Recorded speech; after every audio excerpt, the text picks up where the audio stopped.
Assalamualaikum warahmatullahi wabarakatuh. Waalaikumsalam warahmatullahi wabarakatuh. Alhamdulillahirabbil alamin. Allahumma sholli ala Muhammad wa ala ali Muhammad. Perkenalkan, kami dari kelompok 7 beranggotakan saya sendiri Muhammad Agung, Dinda Artamevia, dan Ira Fahira. Pada kesempatan ini kami akan mempresentasikan materi kami yang berjudul Control Charts atau yang dikenal dengan peta kendali.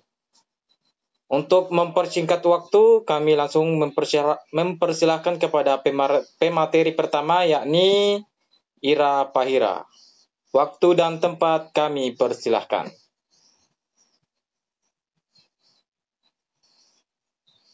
Mbak Ira? Baik, langsung saja. Control chart atau peta kendali. Peta kendali adalah peta yang menerapkan kualitas atau atribut ataupun variabel dari waktu ke waktu. Peta kendali juga umum disebut sebagai peta kontrol, diagram kendali, atau diagram kontrol.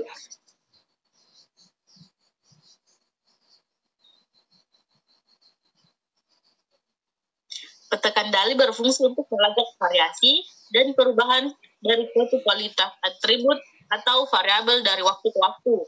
Data yang disajikan pada peta tersusun berdasarkan waktu. Semakin ke kiri, maka data semakin lampau dan sebaliknya. Dalam dunia industri, manfaat dan fungsi. Manfaat peta kendali antara lain yaitu membantu mengidentifikasi perubahan proses yang tidak diinginkan, membantu meningkatkan kualitas produk, dan membantu mengurangi biaya produksi.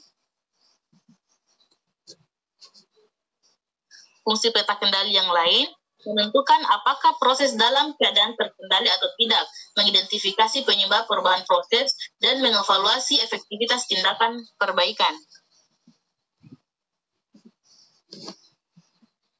Yang pertama, komponen. Peta kendali memiliki komponen atau bagian yaitu garis tengah, batas kontrol atas atau BKA, dan batas kontrol bawah atau BKB. Garis-garis ini umumnya dijadikan sebagai acuan dasar apakah suatu kualitas atau proses sudah berjalan dengan baik atau tidak. Namun, selain ketiga garis tersebut, dapat juga ditambahkan garis batas peringatan yang berjarak 1 atau 2 sigma dari garis tengah. Dalam istilah bahasa Inggris yaitu garis tengah atau central line, BKA atau upper control limit atau UCL, BKB yaitu lower control limit atau LCL, batas peringatan yaitu warning limit. Jenis data. Terdapat 2 jenis data yang umumnya digunakan sebagai data pada pembuatan peta kendali, yaitu data variabel atau kontinu dan data atribut atau discrete. Peta kendali X dan R. Peta kendali X dan R adalah jenis peta kendali variabel yang digunakan untuk memantau proses produksi yang menghasilkan karakteristik kualitas yang bersifat kontinu. Peta ini terdiri dari 2 grafik, yaitu peta kendali X dan peta kendali R. Peta kendali X digunakan untuk memantau nilai rata-rata dari karakteristik kualitas produk yang dihasilkan oleh proses produksi. Grafik ini terdiri dari 2 garis, yaitu garis tengah atau center line dan garis batas kendali atau control limit. Peta kendali R digunakan untuk memantau variabilitas dari karakteristik kualitas produk yang dihasilkan oleh proses produksi. Grafik ini terdiri dari 2 garis, yaitu garis tengah atau center line dan 2 garis batas kendali atau control limit.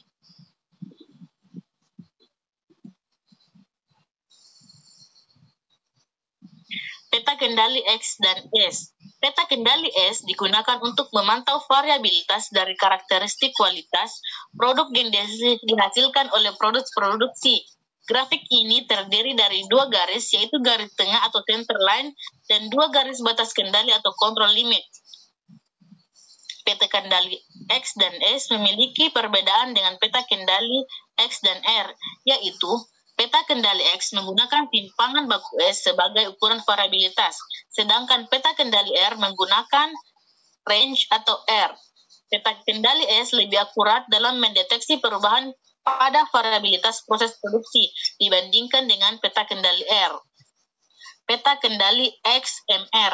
Peta kendali XMR adalah sepasang peta kendali yang digunakan untuk memetakan data atau variabel atau data kontinu dari suatu proses dengan subgrup berukuran satu data atau tanpa subgrup.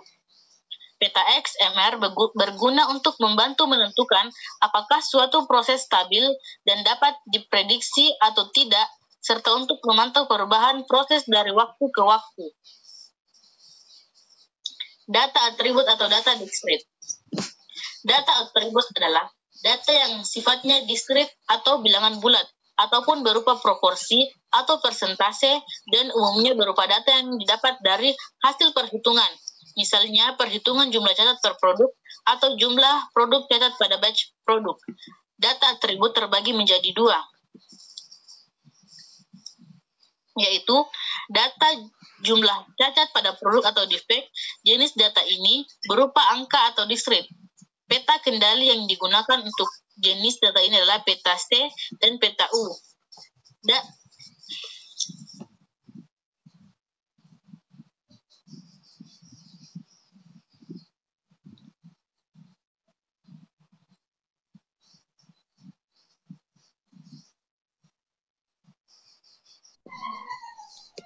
Jenis-jenis peta kendali atau kontrol limit.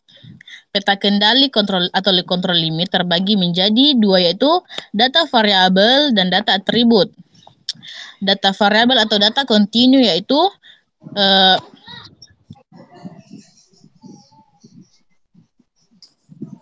terbagi menjadi tiga, yaitu ukuran subgrup 1, ukuran subgrup 2 sampai dengan 9, ukuran subgrup lebih besar dari 10.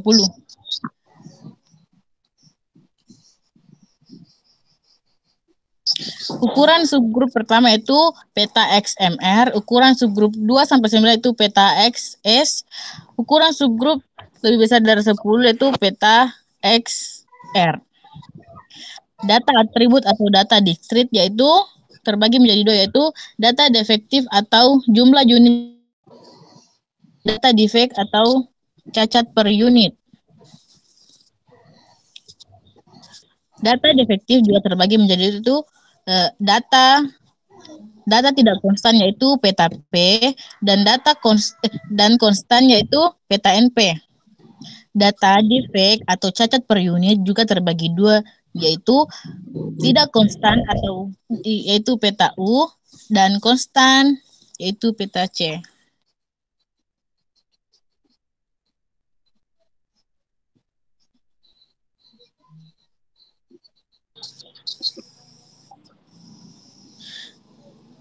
Contoh kasus X bar dan range atau R. Peta XYZ adalah suatu perusahaan pembuatan produk industri. PT X. Oke. Sekian materi dari saya kembalikan ke moderator. Baik, terima kasih kepada Saudari Ira atas materi yang telah dibawakan. Oke, kita lanjut ke pemateri selanjutnya. Saudari Dinda Artamevia yang akan mempraktikkan X bar dan R bar di Excel. Waktu dan tempat kami persilahkan.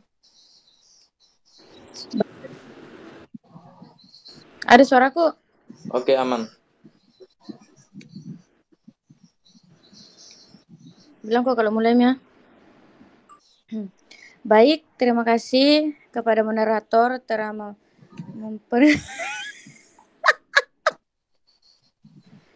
Baik, terima kasih kepada moderator telah memberikan saya kesempatan untuk menjelaskan bagaimana cara menyelesaikan peta kendali menggunakan Excel.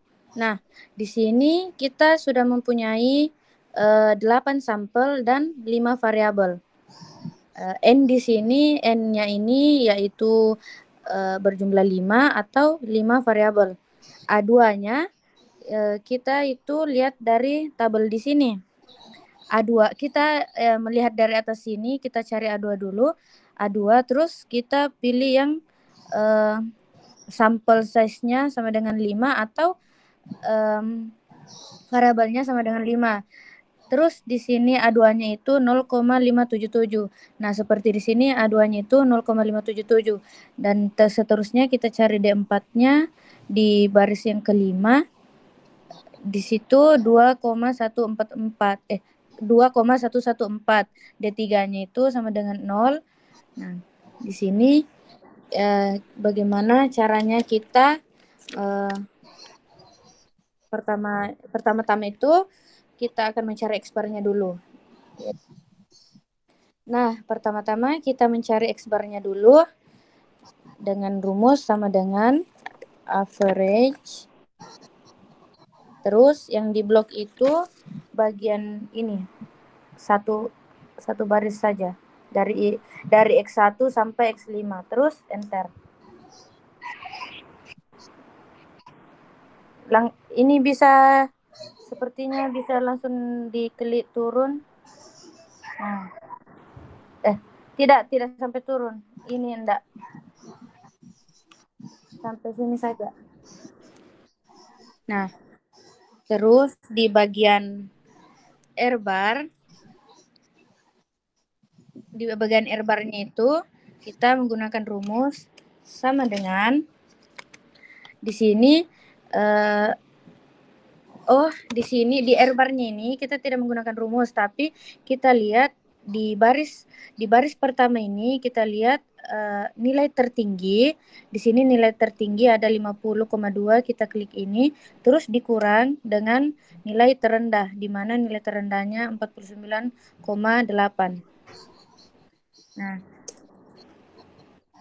Nah, sampai seterusnya kita lakukan.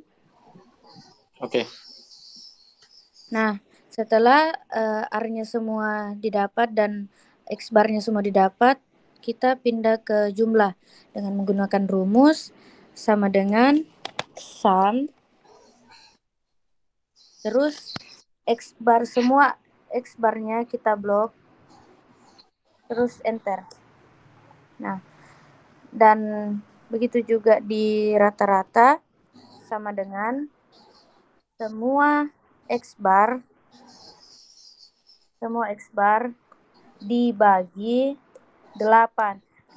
Di sini dibagi 8 karena jumlah sampelnya berjumlah 8. Agung, kenapa begini? Nah, untuk di rata-ratanya itu sama dengan jumlah dari X-bar kita bagi dengan jumlah sampelnya atau sama dengan 8. Nah, terus di R-bar-nya sama dengan sum. Terus di blok dari sampel pertama sampai sampel ke-8. Rata-ratanya sama dengan jumlah dari R-bar dibagi dengan jumlah sampel atau sama dengan 8.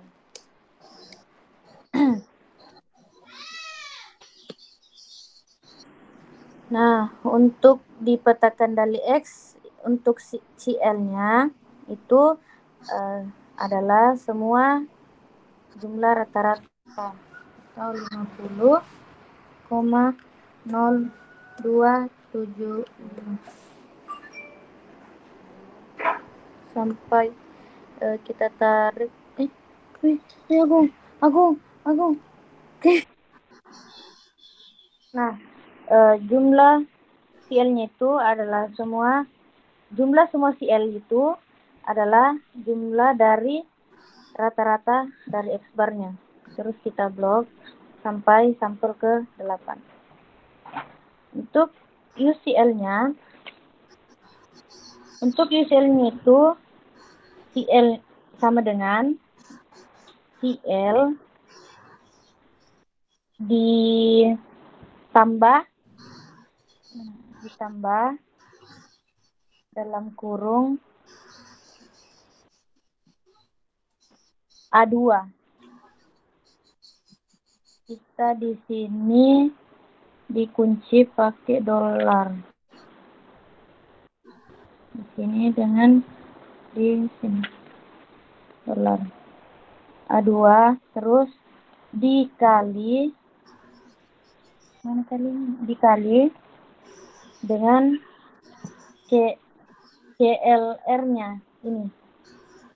CLR-nya. Oh, salah, Gung. Salah. Sudah benar, lanjut. Hah? Oke, lanjut. 1, 2, 3. Nah, untuk UCL-nya itu sama dengan X bar ditambah dalam kurung A2. A2-nya ini A2 ini kita kunci pakai dolar.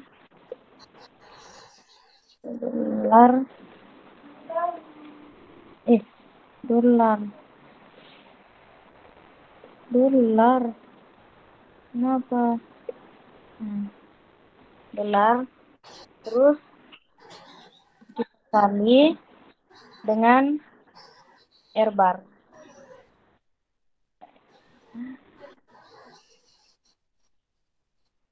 Nah, hasilnya itu 50,27225.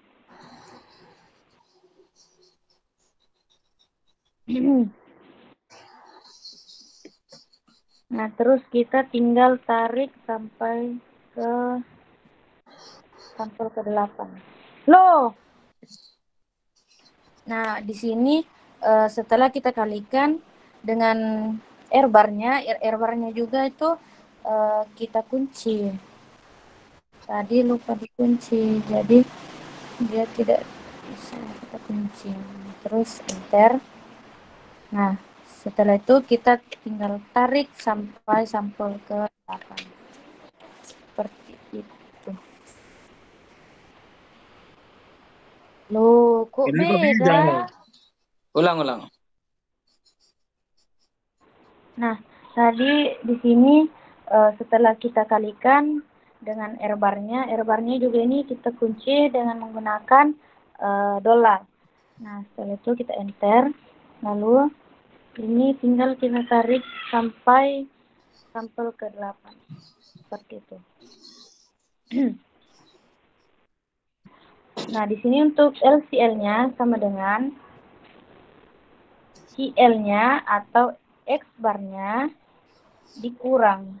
Kalau untuk UCL kita tambah, di LCL-nya kita tinggal kurangi dengan rumus yang sama, tapi di sini bedanya di sini tambahnya diganti dengan dikurang. Terus A2 kunci, jangan lupa kunci teman-teman supaya bisa tinggal ditarik nanti. Dikali dengan R bar.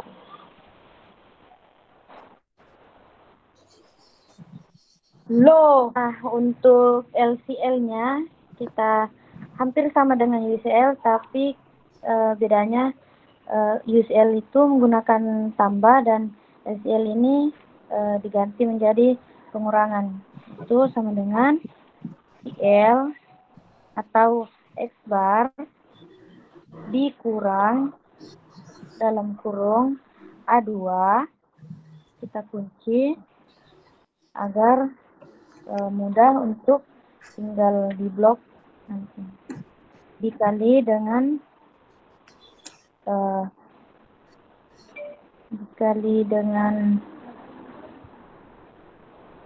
R bar. Kita kunci.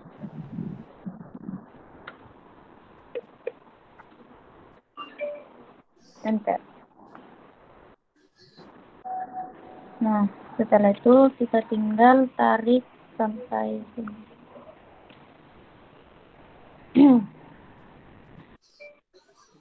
Nah, untuk peta kendali R itu sama saja dengan peta kendali X, tapi bedanya kalau tadi kita kan kebanyakan menggunakan X bar karena dia peta kendali X. Nah, untuk peta kendali R itu CL-nya kita ambil dari ini, dari rata-ratanya 0,0 425.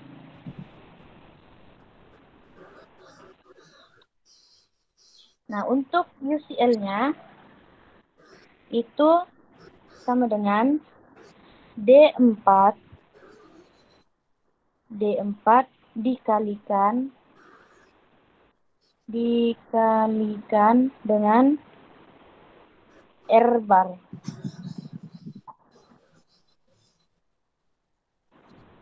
Terus kita kunci di sini.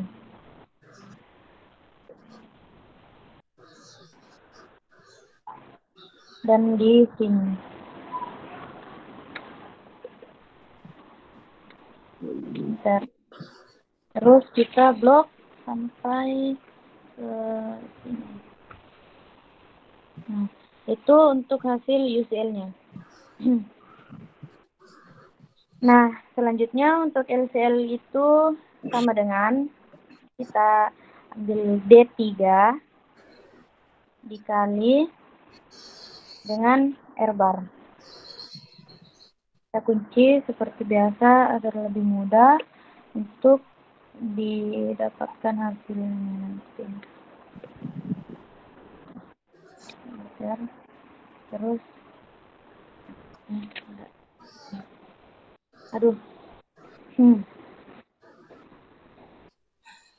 Nah, setelah kita mendapatkan hasil peta kendali X dan peta kendali R, kita akan membuat diagram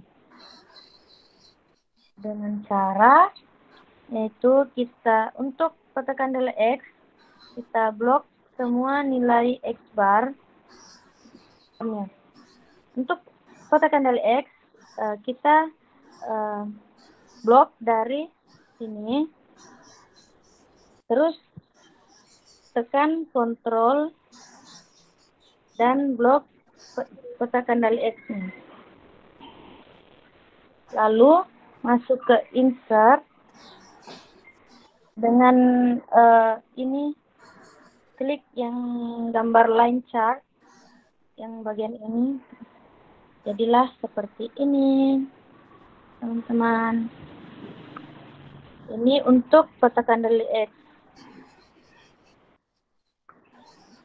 Untuk peta kendali R sama saja, kita blok ini,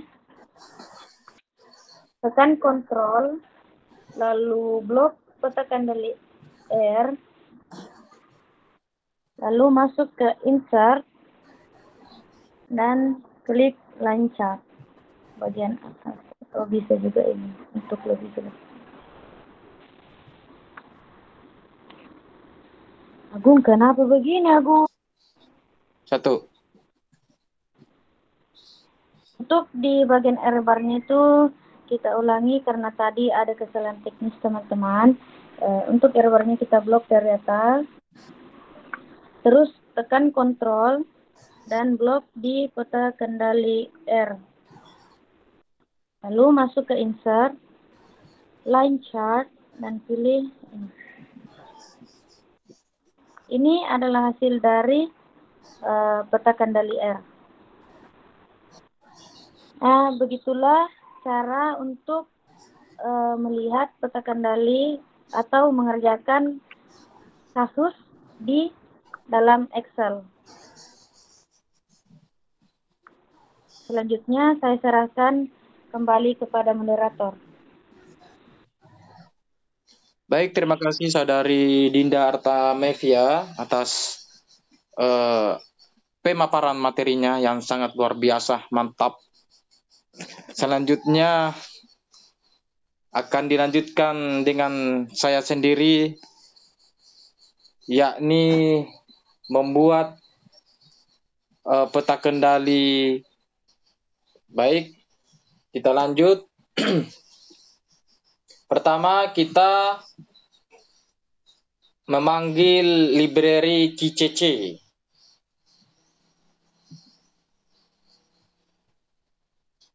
Kemudian kita panggil library ggplot. Nah, untuk membuat peta kendali N,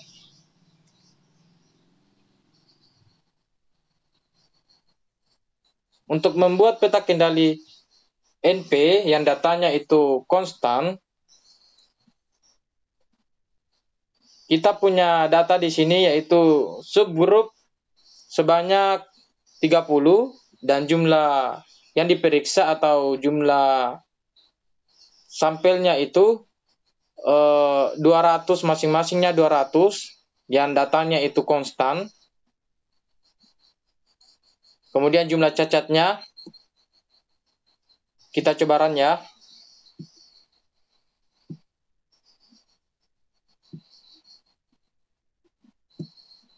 Oke. Nah, untuk melihat membuat peta kendali NP-nya, kita klik yang di bawah.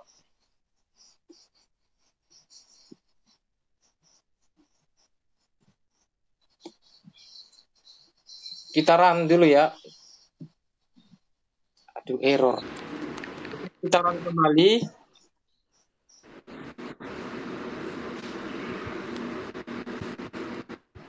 Nah, ini sudah terlihat hasil plotnya untuk peta kendali NP.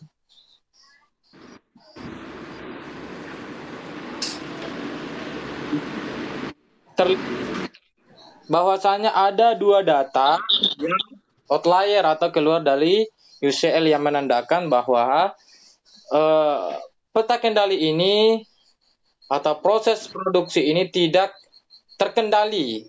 Makanya perlu dilakukan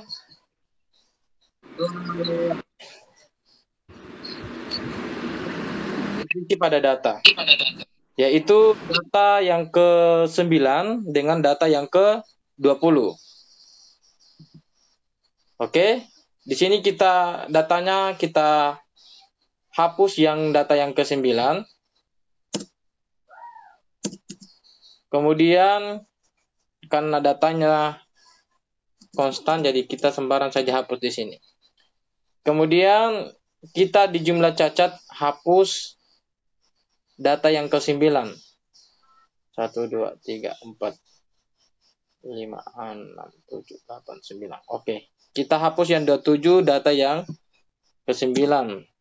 Kemudian kita hapus data yang ke-10. 20. 10, 11, 12, 13, 14, 15, 16, 17, 18, 19, 20.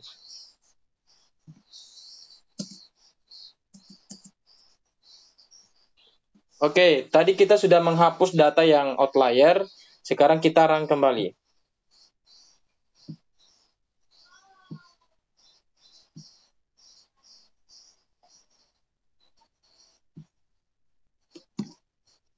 Sorry, kita run-nya dari atas ya, ulang ya. Oke. Kita langsung masuk di menghitung bagian yang ditolak. Nah, di sini sudah kelihatan bahwa tidak ada lagi data yang keluar dari batas UCL, yang menandakan bahwa proses ini sudah terkendali.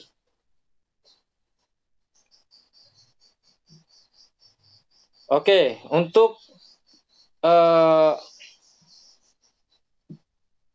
peta kendali P-nya atau data yang konstan, tidak konstan,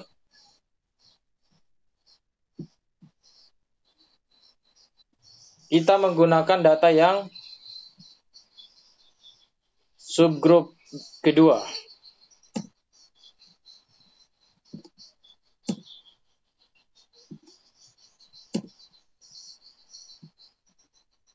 Kita run.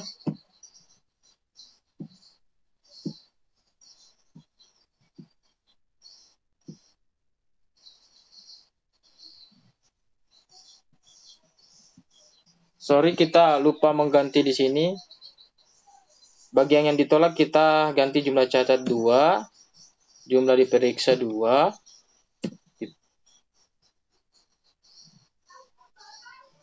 Subgrup 2.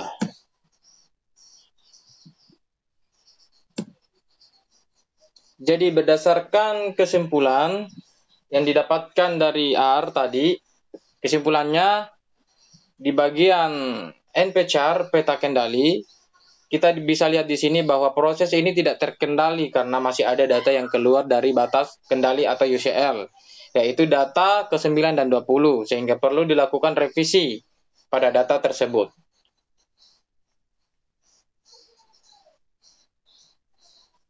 Nah, hasil revisinya setelah dilakukan revisi data, yaitu mengeluarkan data ke-9 dan data ke-20, sehingga diperoleh kesimpulan setelah dilakukan revisi, maka proses ini sudah terkendali karena tidak ada lagi data yang keluar dari batas UCL. Oke, terima kasih pemaparan materi dari kami. Lebih dan kurangnya mohon dimaafkan.